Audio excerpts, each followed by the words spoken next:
قرآن پاک نے کہا یہودیوں پہ اللہ نے ذلت مسلط کر دی ہے، یہ ذلیل ہے، ان کا کوئی دیش نہیں، یہ جہاں انہوں نے قبضہ کیا وہ نا فلسطین میں، یہ قبضے کی جگہ ہے اور ایک مٹھی بھر ملک ہے، شاید 60-70 لاکھ آبادی ہو اسرائیل کی۔ اگر امریکہ اس کی مدد نہ کرے تو اسرائیل قائم نہیں رہ سکتا، اور اس کے گرد 12-14 اسلامی ملک ہیں۔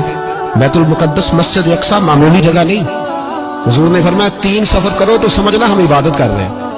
کون کون سے؟ فرمایا اگر بیت اللہ جاؤ تو عبادت سمجھ کے جانا، مسجد نبوی کی طرف جاؤ تو عبادت ہے، اور مسجد اقصیٰ کی طرف جاؤ تو یہ بھی عبادت ہے۔ اور فرمایا مسجد اقصیٰ میں جس نے ایک نماز پڑھی اسے 25,000 نمازوں کا ثواب ملے گا۔ یہ وہ مسجد ہے جس کے ساتھ معراج شریف جڑا ہوا ہے۔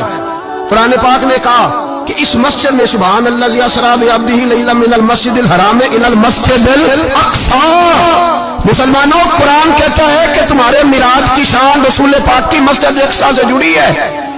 جس محبوب کو رب معراج کرائے تو مسجد اقصیٰ میں لا کے کرائے۔ وہ جگہ معمولی جگہ ہے، وہ معمولی جگہ ہے مسجد اقصیٰ۔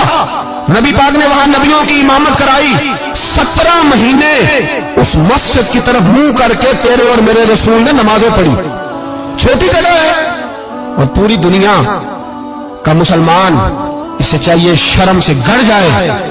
ایک امریکہ کا صدر بول کے کہتا ہے کہ اسرائیل کو اجازت ہے اسے دارالحکومت بنائے، اور مسلمان حکمران بیان دے رہے ہیں ظالموں لٹیرو، تم اپنی سیاستیں چمکانے کے لیے پہلے ایک دوسرے کو گالیاں دیتے ہو، پھر اکٹھے بیٹھ جاتے ہو نمبرنگ کرنے کے لیے۔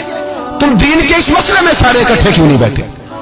سارے پاکستان کے سیاستدانوں کو، علماء اور مشائخ کو چاہیے تھا ایک پیج پہ اکٹھے ہوتے، اکٹھے بیٹھ کے ایک بیان ہی دے دیتے، ایک بات ہی کر دیتے۔